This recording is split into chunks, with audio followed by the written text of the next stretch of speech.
Assalamualaikum warahmatullahi wabarakatuh. The Voice of Inspiration to build the country. Suara inspirasi membangun negeri, podcast Rumah Inspiratif. Halo sobat inspiratif semuanya, apa kabar hari ini? Senang rasanya kali ini saya Faiz Firdaus bisa membersamai sahabat inspiratif semuanya dalam acara Ngopi, Ngobrol Penuh Inspirasi. Oke, sebelum dimulai pembahasan ini, saya ingin mengajak sahabat inspiratif semuanya untuk ikut bersama memuliakan para penghafal Al-Quran di Pondok Pesantren Tahfidzul Quran Sabilur Rahman dengan gerakan S3. Sehari 1.000, seminggu 10.000, dan sebulan 100.000 disalurkan melalui Bank Mandiri Syariah dengan nomor 7134471233 atas nama Pondok Pesantren Sabilur Rahman. Oke, sahabat inspiratif, kali ini saya sudah bersama Bapak Edi Cahyo. Oke, Cipto Edi. Bapak Cipto Edi. Sampai lupa. Gimana Pak kabarnya Pak hari ini? Alhamdulillah baik-baik Mas Faiz. Alhamdulillah baik ya. Oke Mas, Mas Cipto atau Pak Cipto nih enak? Mas aja biar. Mas, biar agak muda ya.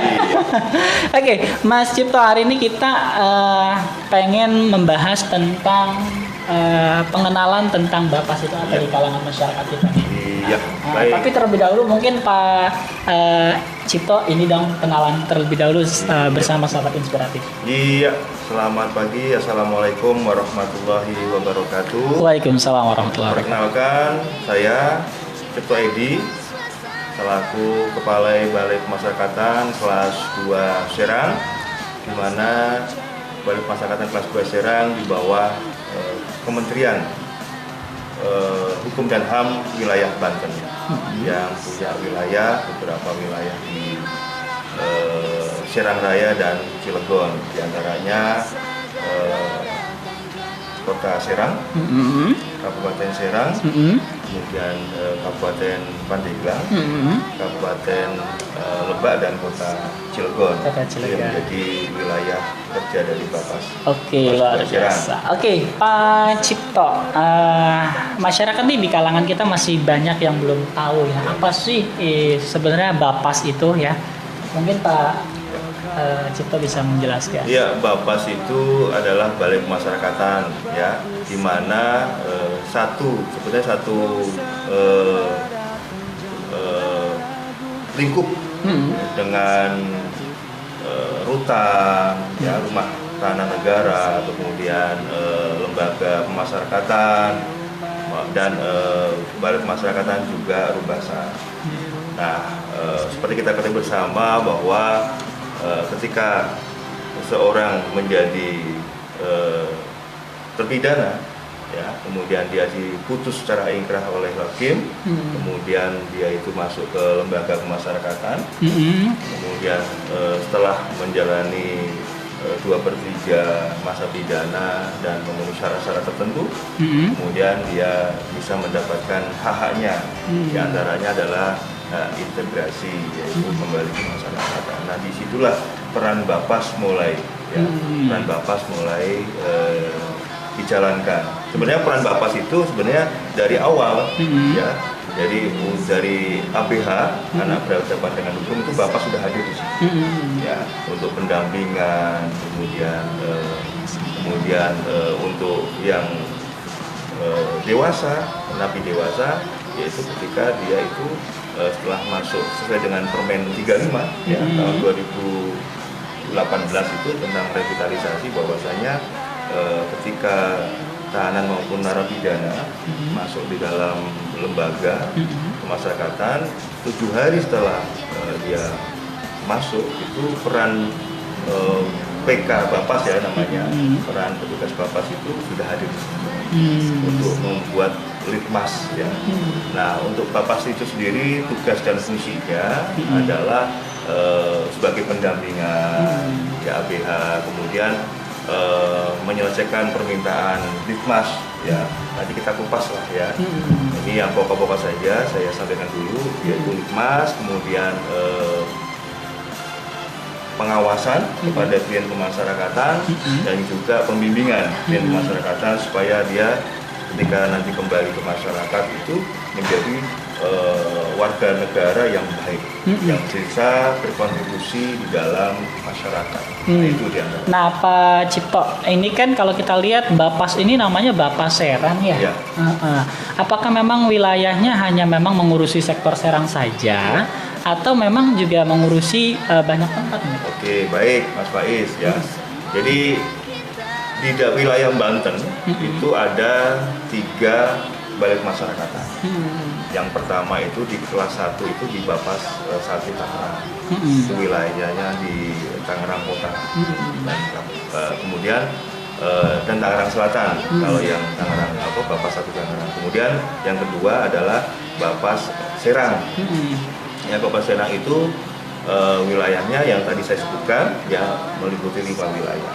Kemudian yang ketiga di Banten ini ada Bapas kelas 2 Ciangir. Itu wilayahnya hanya di Kabupaten Tangerang.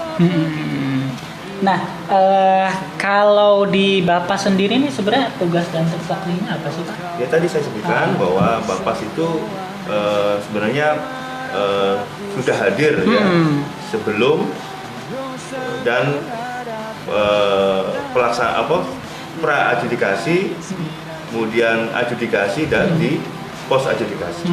Ya, jadi sudah hadir di situ. Perannya sebagai pendamping. ABH, ya.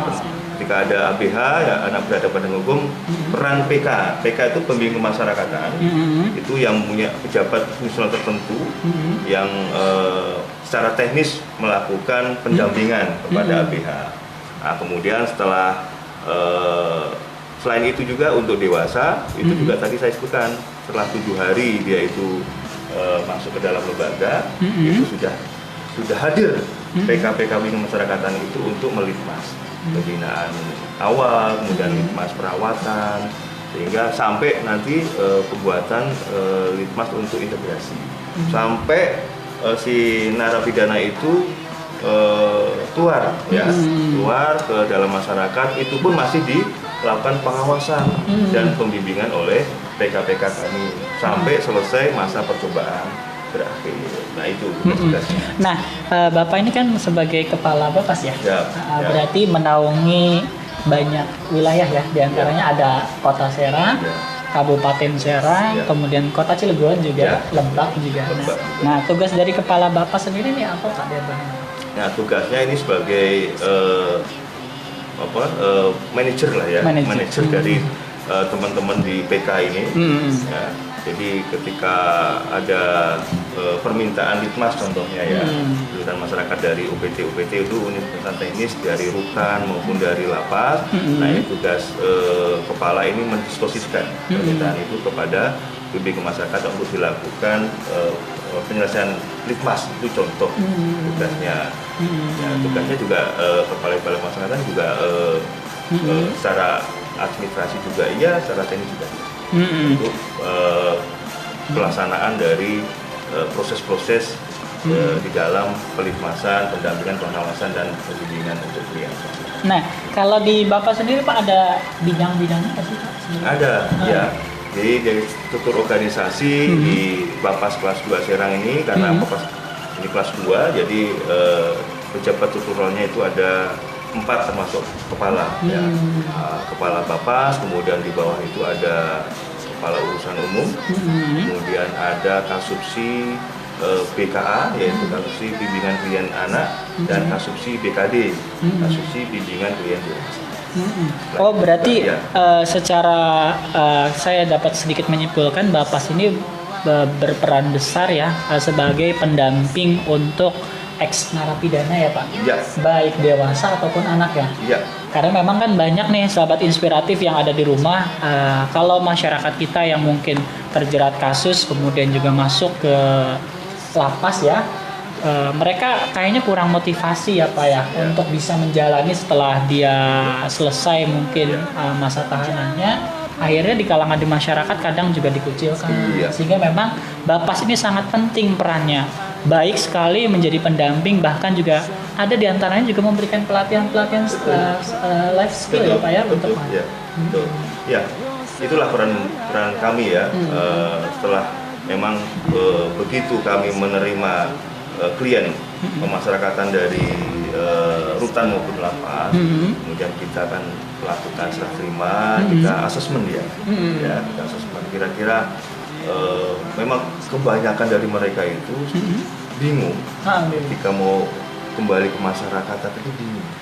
Saya ini kira-kira diterima nggak sih? Kemudian stigma masyarakat juga masih ada, masih kuat. Gitu. Kemudian yang paling berat lagi, nanti saya setelah keluar itu kira-kira kerja apa ya saya? Saya punya keluarga, jangan-jangan nanti kalau memang tidak punya pekerjaan, bisa saja nanti kembali lagi melakukan tindak pidana lagi. Nah, inilah tugas-tugas dari kami, PKPK kami untuk terus-menerus ya membangkitkan motivasi dia, kemudian membimbing dia, memonitor dia, supaya kalau memang dia itu nanti tidak punya life skill gitu kan dalam nanti untuk terjun ke masyarakat, kita coba. Ya, apalagi sekarang ini ya, dari pusat udah ada kebijakan namanya Pokmas Lipas, kelompok masyarakat peduli kemasyarakatan.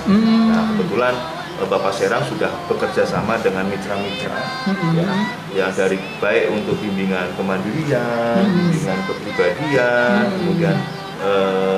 kemudian hukum, ya, kemasyarakatan itu sudah kita jalin. Ya, kita ada beberapa mitra yang sudah kita coba jalin. Memang kendalanya saat ini kan masih pandemi. Jadi kita juga belum optimal untuk melakukan itu. Tapi arah ke depan untuk membantu saudara-saudara kita klien kemasyarakatan ini untuk kembali ke masyarakat biar mampu untuk menjalani hidup ini dengan baik sudah kita coba. Ya, apalagi nanti untuk tahun ini kita akan punya anggaran untuk pembimbingan narapidana.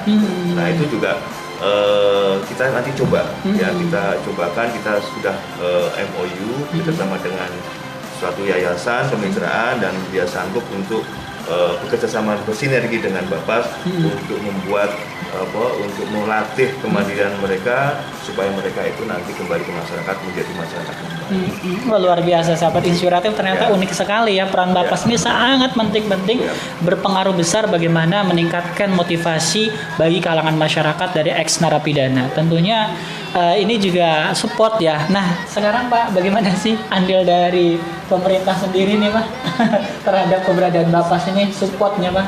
Ya, kalau kita kan memang sifatnya masih terpusat ya. Jadi di sini UPT hanya melaksanakan kebijakan-kebijakan dari pusat ya, dari pusat.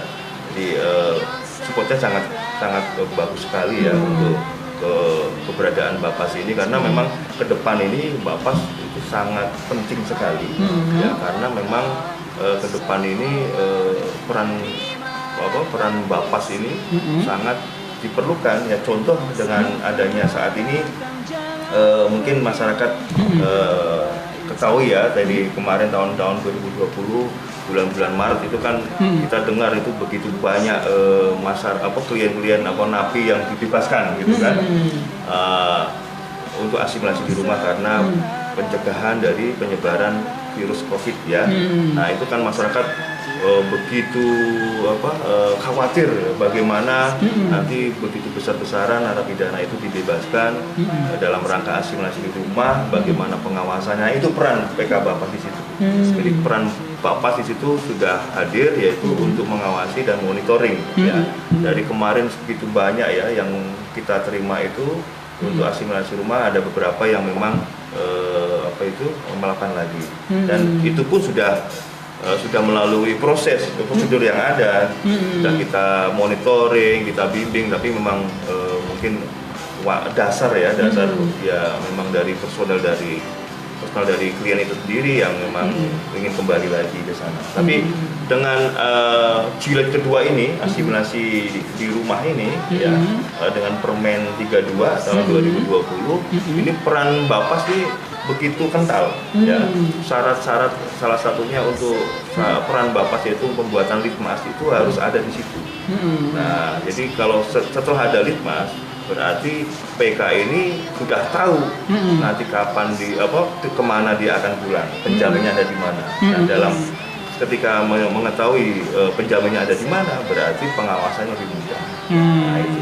Jadi peran dari Bapas sendiri untuk pelaksanaan kebijakan-kebijakan dari pimpinan sangat membantu. Oke, terlebih dahulu saya pengen sapa-sapa ini ya, apa namanya, para sahabat inspiratif nih Pak yang sudah nonton di kesempatan hari ini. Ada Denti Salmayanti, ada Bapak Andi Salam, ini salah satu rektor di STI Banten ya. Kemudian ada Lia Dahlia, ada juga Mamang Kelas Banten, ada Kedai Desain Serang, ada Rohmawati Magelang, ada Ajis Rahman dari Tangerang, kemudian juga Rizal Zikrullah Palembang, ada Risnayanti Lampung, dan Ma'wa Hilwa dari Serang. Ya, lumayan banyak nih penontonnya, alhamdulillah ya.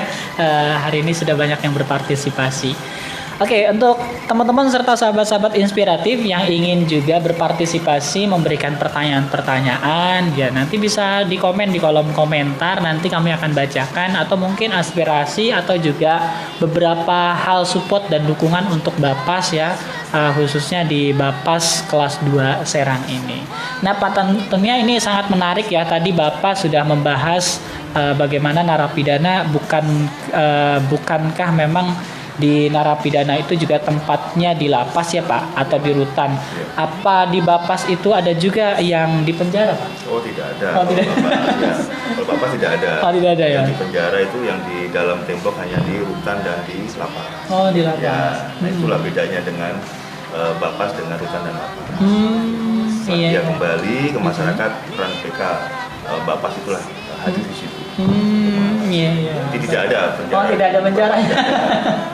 Berarti ada ya, dalam hal ini kan Bapas lebih banyak orientasinya kepada proses pendampingan kepada ex-napi ya. Sebenarnya contoh-contoh kecilnya apa sih Pak, pelatihan-pelatihan yang memang diajarkan di narapidana Pak yang sudah dilakukan Pak? Ya, tadi saya sebutkan tadi ada 4 aspek ya, kemandirian dan kepribadian contohnya ya. Kalau kepribadian kita punya kerjasama dengan mitra-mitra ya, seperti yayasan, ustadz-ustadz ya. Kita coba untuk membimbing ya, secara rohani kepribadian dia dari sisi agama gitu. Kita coba untuk kerjasama dengan mitra yang memang bergerak di bidang agama.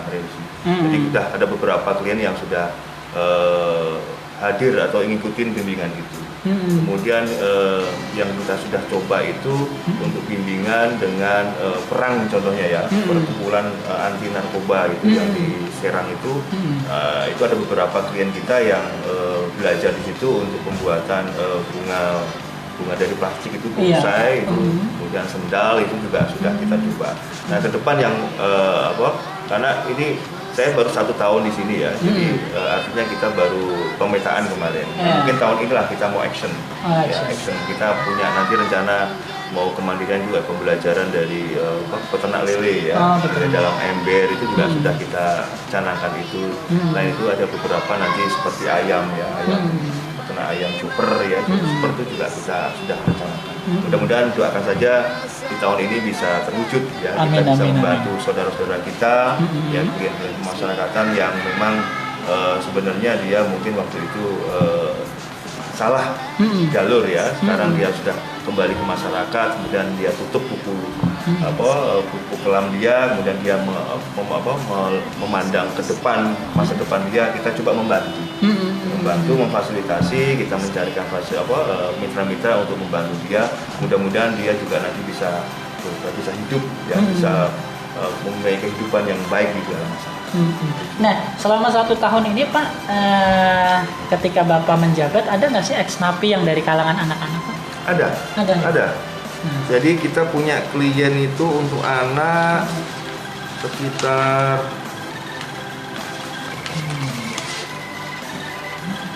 anak itu ada 26. Oh, 26. Ya, 26. Yang laki-laki itu ada 25 dan perempuan ada 1. Itu klien anak yang menjadi tugas kami untuk selalu mengawasi dan mendampingi. Nah, biasanya kalau dari ex-napi anak-anak tuh Pak, permasalahannya banyaknya apa sih Pak soalnya Pak? Banyak. Ada beberapa kemarin yang ketahui bahwa anak-anak ada yang banyak narkoba ya, banyak ya. Narkoba, kemudian ada juga yang perlindungan anak ya. Untuk undang-undang perlindungan anak itu juga ada. Pencurian juga ada. Oh, pencurian juga ada. Berarti berat juga ya Pak ya kalau misalkan anak-anak melakukan pendampingan ya. Terkadang memang juga ada yang broken home gitu ya Pak ya. Iya, Gitu. kebanyakan seperti itu. Kebanyakan memang yang keluarga yang memang berasal dari keluarga yang butuh. Ya, kemarin juga kita yang kemarin waktu ada undang-undang itu demo-demo juga ada tuh anak-anak itu yang ketangkep. Ya, itu ada berapa? Ada 5 atau berapa orang. Nah itu berarti di Bapas melakukan pendampingan ya, mereka nggak di penjara gitu? Ada yang ada ditahan, ada yang enggak. Ada yang ya, ditahan, ada yang enggak. Ya. Tapi sebagian besar kita berhasil untuk diversi sih. Kembalikan ke orang tua. Nah ketika nggak ditahan, ketika ada di Bapas itu berapa lama tuh Pak? Sesuai dengan keputusan hakim sebenarnya. Oh, keputusan hakim. Berapa lama nanti jadi yang kita bisa mendampingi.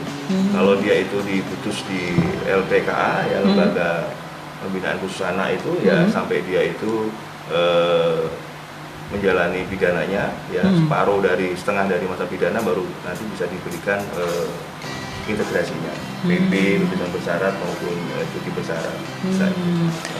Oke Pak, tapi sebelumnya ada pertanyaan ini dari teman kita nih Arin Rianti di Serang nih Pak. Ya. Boleh, semoga bisa dijawab Pak. Bapas itu kan hanya sebagai pemberi bimbingan katanya Pak, atau pengawasan dan lain-lainnya. Nah itu tekniknya seperti apa Pak? Apakah orang-orang di Bapas datang langsung ke Bapas atau napinya yang dibawa ke Bapas? Oh gitu, ya. Lapas jadi pembimbingan dan pengawasan yang dilakukan. Jadi kita punya mekanisme nih ya. Untuk saat ini kan yang untuk asimilasi di rumah ya itu kan apalagi napi pegawai aja kita batasin ya untuk hadir di kantor, ada WFH kan. Jadi untuk sementara ini mekanisme pengawasan dan pembimbingan kepada klien PK-PK kami melalui daring, melalui virtual ya, melalui virtual. Jadi jarak jauh, yang penting video call ya. Artinya kita tetap melakukan pembimbingan dan pengawasan walaupun dengan virtual. Itu yang kita lakukan saat ini. Kalaupun nanti yang datang ke kantor itu pun harus memakai mentaati protokol kesehatan. Ada beberapa yang memang hadir. Kalau sebelum ada COVID, ramai di Bapas itu. Mereka konsultasi, mereka bimbingan, bisa datang ke Bapas. Saya kira ngantri sembako Pak. Oke sahabat inspiratif, terima kasih yang sudah bertanya nih dari tadi ya Arin Rianti yang sudah berpartisipasi ya. Nah nanti mungkin selanjutnya ada pertanyaan lagi gampang Pak. Oke, kita lanjutkan ke pembahasan selanjutnya ya di Bapas sendiri Pak. Kalau di wilayah Kota Serang banyak nggak sih Pak sebenarnya yang masuk memberikan bimbingan untuk Bapas Pak? Ya maksudnya tingkat apa sih namanya ya? Tingkat kejahatan yang memang di tingkat Serang ya. Serang. Jadi kalau Serang sendiri ya, di Bapas Serang itu memiliki 1.113 klien. Ya, dengan rincian untuk dewasanya itu laki-laki ada 1.068. Kemudian untuk perempuannya sendiri ada 19 orang. Jadi untuk dewasa totalnya itu 1.087. Dan ditambah anak tadi yang sekitar 26, jadi total klien yang menjadi tugas dari Bapas Serang itu ada 1.113 klien per akhir Januari 2021. Ya, cukup banyak dan mereka itu tersebar di 5 wilayah. Ada juga yang ya kalau dilimpahkan menjadi kewenangan dari Bapas yang membimbing. Tapi kalau wilayah Bapas Serang itu sendiri yang 5 wilayah itu ada 1.113 dengan perbandingan PK kami, bimbing kemasyarakatan kami itu hanya 33 orang. 33 orang. Berarti kalau satu orang bisa lumayan banyak juga. Iya, jadi tiap hari itu kadang-kadang untuk bimbingannya itu udah kayak seharian tuh telepon aja gitu ya, video call gitu ya untuk melakukan pembimbingan. Iya. Karena itu tugas kami ya mau nggak mau harus kita jalankan dengan baik. Iya, ya, luar biasa. Semoga apa yang dilakukan mendapatkan balasan yang Iya, amin. Amin. Ya Rabbal Alamin. Oke Pak, sekarang kan memang berarti ramai sekali kan tentang pembebasan napi ya besar-besaran dan tentunya juga ada peran pembimbingan kemasyarakatan yang dari Bapas juga nih Pak. Iya. Nah, selain memang virtual, ada lagi ya? Memang kita tekankan untuk virtual ya, Betul. virtual karena kan kita menghindari juga, karena kan kita nggak tahu kalau kita nanti datang ke sana, datang ke rumah-rumah klien itu ketika memang ada beberapa hal ya, mungkin kan ada ketentuan. Kalau untuk asimilasi rumah ini kan 1 minggu sekali harus ada laporan. Jadi kan artinya harus kita ketahui keberadaan dia, kondisi dia gitu. Kalau sampai nanti 3 kali tidak ada laporan dari klien ke PK-PK kami, nah itulah yang nanti kita petakan. Kemudian itu pun kita mau lihat zonanya dulu. Kalau di daerah itu zona merah nggak kita datangkan. Tapi kalau zona kuning, hijau, kita perintahkan PK-PK kami untuk meluncur ya, untuk untuk mengecek keberadaan dari klien itu. Kenapa sampai tidak lapor dalam waktu 3 minggu? Karena dia ketika mau melaksanakan asimilasi rumah itu kami selalu menekankan bahwa ada kewajiban-kewajiban, karena memang asimilasi rumah itu bukan berarti mereka itu bebas murni, bukan. Dia tetap menjalankan pidana tapi di luar tembok rumah. Nah, artinya ada ketentuan yang harus dipatuhi, yaitu lapor diri ke PK kami 1 minggu sekali ya, yang rame-rame ini kan asirum ya. 1 minggu sekali, kemudian tetap mentaati protokol kesehatan. Walaupun dia di rumah ya harus mentaati itu. Ketika dia melanggar, bisa saja nanti Balai Pemasyarakatan itu merekomendasikan untuk dicabut SK-nya itu, dicabut. Nah, kemudian yang paling penting ya tidak boleh melakukan tindak pidana. Nah itu kadang-kadang kan dia udah di luar, dia merasa bebas, dia mengajukan ketentuan, dia berkerumun, tidak pakai masker. Nah ini bisa ketika PK kami melakukan pengawasan melihat itu bisa direkomendasikan untuk dicabut SK dan kembalikan lagi ke dalam rutan maupun lapas. Gitu. Nah, oh iya Pak, ada syarat-syaratnya nggak sih Pak? Masyarakat kan memang mengiranya napi ini dikeluarkan begitu saja ya Pak. Ya. Boleh tahu nggak sih Pak syarat-syarat seorang narapidana ini dikatakan layak untuk bisa dilepasnya Pak? Baik, ini kita sampaikan nih kepada masyarakat bahwa ada beberapa ketentuan atau syarat yang harus dipenuhi oleh seorang narapidana yang akan melakukan asimilasi di rumah ya, pembebasan itu ya. Di antaranya yaitu berkelakuan baik ya. Berkelakuan baik selama menjalani pembinaan di dalam lapas maupun rutan, khususnya selama 6 bulan terakhir. Jadi selama 6 bulan terakhir itu harus baik ya, tidak ada catatan buruk ya, apalagi melanggar ketentuan yang ada di rutan maupun lapas. Kemudian yang kedua, aktif mengikuti kemandirian pembinaan dengan baik ya, seperti pembinaan rohani, kemudian kemandirian seperti menanam yang lain-lain lah gitu ya, itu juga harus aktif gitu. Kemudian yang ketiga, telah menjalani setengah masa pidananya. Nah ini secara substansi harus terpenuhi. Setengah ya? Iya, kalau dia contoh dia dipidana 2 tahun, terus hakim 2 tahun ya 1 tahun dulu. 1 tahun. Nah 1 tahun baru bisa mendapatkan asimilasi rumah. Itu pun harus baik. 1 tahun itu 6 bulan tidak. Kalau 20 tahun 10 tahun. Iya gitu. Jadi ada memang banyak pidana pendek ya. Kalau yang pidana 10 tahun ya 5 tahun dulu. Tapi kan mungkin udah ditahan udah berapa tahun yang lalu kan. Saat ini ada kebijakan ini bisa dilakukan. Benar. Nah itu yang penting. Nah kalau untuk anak, tadi untuk dewasa ya. Kalau untuk anak itu ada 3 juga syaratnya itu, yaitu selain berkelakuan baik selama 3, kalau dewasa 6 bulan, kalau anak 3 bulan. Oh 3 bulan. Kan? Kemudian aktif juga untuk mengikuti program pembinaan. Yang ketiga, telah menjalani masa pidana paling singkat 3 bulan. Ya, anak 3 bulan. Nah itu syarat-syarat yang memang mesti harus dipenuhi. Ya. Nah terkait dengan asirum ini tidak berlaku oleh beberapa tidak pidana.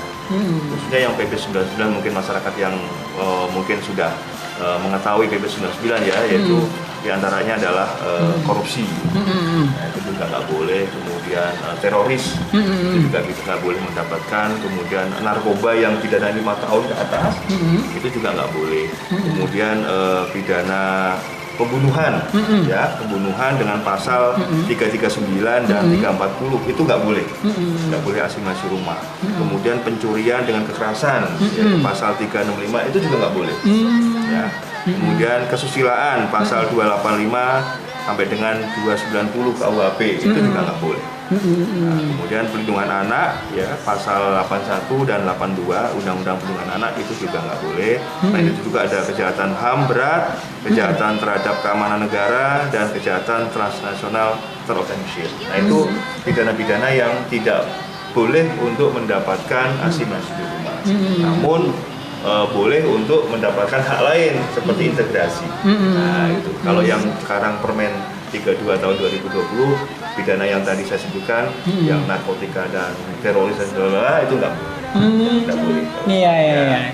Oh berarti ini Pak harus ini ya Pak, harus ada penelitian kemasyarakatan atau Litmas dari Bapas. Ya, itu ada. Nah itu tujuannya. Jadi Bapas kami posisikan dengan Permen 32 ini sebagai filter terakhir. Ya, setelah diverifikasi dari rutan Bapas, rutan nama lapas, kemudian Bapas ini menjadi filter terakhir untuk memfilter syarat-syarat atau ketentuan yang jangan sampai tidak sesuai dengan ketentuan yang berlaku. Nah ini PKPK kami saya tekankan untuk prinsip kehati-hatian. Nah terus Pak, apakah harus ada beberapa biaya yang harus dikeluarkan oleh narapidana atau keluarga ketika memang PK Bapas melakukan proses ini Pak? Oh tidak ada. Oh tidak ada. Itu tidak dipungut biaya sepeser pun, gratis ya. Karena kami sudah punya anggaran itu, perjalanan dinas juga ada, kemudian untuk pembuatan litmas ATK juga sudah dianggarkan. Jadi memang untuk pembimbingan pengawasan gratis ya. Jadi masyarakat bisa melaporkan ke kami jika ada menemukan PK-PK kami yang ke lapangan kemudian memungut biaya, bisa melaporkan ke kantor kami. Ya. Nah terus Pak, setelah napi itu bebas karena memang asimilasi, ini kan berarti dia sudah selesai menjalankan masa pidananya ya Pak ya. Ya. Jika pada saat menjalankan asimilasi ini si napi itu berulah kembali tuh gimana itu Pak? Ya. Jadi tahun kemarin ada beberapa dengan Permen 10 itu ada beberapa yang melakukan tindak pidana lagi ya. Itu kita kalau tahun kemarin kita cabut sementara. Nah untuk Permen 32 ini kita hanya merekomendasikan. Ketika PK kami melakukan pengawasan, pembimbingan, ternyata kok dia melakukan lagi, ada masuk kembali ditangkap polisi, nah itu nanti mekanisme selanjutnya Balai Pemasyarakatan itu membuat rekomendasi untuk dilakukan pencabutan. Nah itu bisa cabut lagi kalau memang tadi saya sebutkan memang dia itu tidak bebas murni, bebas menjalani pidana tapi di rumah. Makanya itu ada ketentuan yang harus atau wajib dilakukan. Salah satunya tadi kalau dia melanggar pidana lagi ya dicabut, kemudian kita masukkan lagi ke dalam penjara. Iya. Nah, terus Pak, jadi Bapak sendiri memang mengawasi banyak ex-napi ya Pak ya? Iya. Kalau boleh tahu Pak, per Februari 2021 ini berapa jumlahnya Pak? Nah, tadi yang kami sebutkan ya, untuk yang klien sudah ada 1.113. Kalau untuk yang asimilasi dengan permen baru ini, Permen 32 itu ada sekitar masih 25 orang lah, karena kan dimulai kemarin ya pertengahan Januari baru mulai ya. Tapi kemungkinan untuk Serang Raya ini kemarin kita dipetakan itu sekitar 700 yang permintaan litmas. Kemungkinan sampai kalau Permen 32 ini kan sampai ini ya, sampai tanggal 31 Juni 2021. Kemungkinan tercapai angka 700. Nah, kalau di ini Pak, kalau di Bapak sendiri kan sekarang banyak ada yang hits ya, kayak kasus-kasus misalkan orang yang terjerat narapidana tapi memiliki anak gitu Pak. Nah, anak, ya. Misalkan anak yang dalam proses menyusui gitu ya. Nah, itu kalau Bapak menanggapi hal seperti itu seperti apa? Sebenarnya kan kalau kami di luar ya punya anak nggak apa-apa kan. Nah, tapi kalau pertanyaan tadi itu bagaimana kalau di dalam ya, di dalam lembaga pemasyarakatan, kemudian dia punya anak, nah itu ada kebijakan yaitu bisa mengasuh sampai 3 tahun Hmm. menyusui di dalam. Setelah 3 tahun itu baru diserahkan ke keluarga. Jadi kepentingan anak juga masih di garis bawahi di sini ya, masih dipenuhi untuk menyusui itu. Iya, Dikasih iya. kesempatan kalau nggak salah 3 tahun untuk bisa menyusui anaknya. Oh iya. Berarti ya ada juga ya keringanan-keringanan bagi mungkin narapidana yang memang prosesnya sedang Punya anak menyusui. ya. Iya. Nanti habis punya anak lagi. Nah itu yang repot. Bapaknya kan. Siapa? Melahirkan, mengandung lagi, Iya. mengandung lagi. Iya. Kalau kami klien pemasyarakatan setelah keluar mau punya anak lagi nggak masalah. Asal dengan pasangannya. Iya, benar. Oke, terakhir Pak mungkin ini ya pada perjumpaan kali ini nih Pak ya. Nah, ada pesan-pesan tidak Pak untuk para masyarakat dalam memandang mantan narapidana nih Pak? Ya saya harapkan pada masyarakat ya, saudara ini kan saudara kita juga. Ya anak-anak kan generasi bangsa ya. Jadi saya harapkan memang sebagian besar mereka itu setelah keluar dari lapas memang menyadari kesalahan. Ya, untuk itu berikanlah kesempatan kepada mereka saudara-saudara kita untuk kembali ke masyarakat untuk menjadi anggota masyarakat yang baik, bisa bermanfaat bagi keluarga, bagi masyarakat. Mungkin kemungkinan mereka juga punya potensi-potensi yang begitu besar setelah dia itu mungkin di dalam lembaga pemasyarakatan kan dibina di situ, diberikan pelatihan, sehingga ketika nanti itu keluar dari lembaga pemasyarakatan itu mempunyai bekal hidup, ya sehingga nanti oleh Bapas kemudian kita bimbing terus untuk menjadi masyarakat atau anggota masyarakat yang baik. Berikanlah kesempatan kepada mereka, jangan pandang sebelah mata karena mereka adalah saudara kita juga. Nah, kalau masyarakat ingin mengenal lebih dekat dengan Balai Permasyarakatan, apakah kantor Bapas terbuka Pak jika ada yang ingin bertanya? Ya, kami punya di sana ruangan layanan masyarakat, namanya PTSP ya. Di sana itu ada beberapa loket. Kalau ada satu loket yang memang melayani aduan atau konsultasi masyarakat terkait dengan tugas-tugas kami. Kami membuka pintu seluas-luasnya kepada masyarakat kalau ingin mencari informasi yang sebanyak-banyak terkait dengan pemasyarakatan atau tugas-tugas kami Balai Pemasyarakatan. Kami siap menerima, welcome. Ya. Alamat kami ada di Jalan Kiai Fatah Hasan nomor 51 RT 02 RW 016 Cipare Serang, Cipare Kecamatan Serang, Kota Serang. Nah, itu silakan kalau mau berkunjung ke sana, kita berdiskusi di sana, saya senang sekali. Ya. Ternyata diskusi ini sangat menarik ya bagi sahabat-sahabat inspiratif yang memang memiliki permasalahan, tentunya bisa juga melakukan konsultasi, bisa langsung datang ya Pak ya, tadi terbuka nih seluas-luasnya untuk kalangan masyarakat semuanya dalam rangka mendorong ex-napi juga agar lebih termotivasi dalam menjalankan kehidupannya. Tentunya bisa datang di Jalan Kiai Haji Fatah Hasan nomor 51 RT 2 RW 16 Cipare Serang, Kecamatan Serang, Kota Serang, atau mungkin sahabat inspiratif kalau jalan-jalan itu di sekitaran jalan SMK Negeri PGRI SMK PGRI 2 Kota Serang ya Pak ya. Atau bisa mengunjungi di websitenya di www.bapaserang.org. Nah, jadi teman-teman silakan berkunjung dan konsultasi, terutama ketemu sama Bapak yang paling ganteng, Bapak Cipto Edi. Terima kasih. Oke, tentunya saya Faiz Firdaus dan juga Bapak Cipto Edi mohon pamit undur diri. Akhir kalam, assalamualaikum warahmatullahi wabarakatuh. Waalaikumsalam. Terima kasih.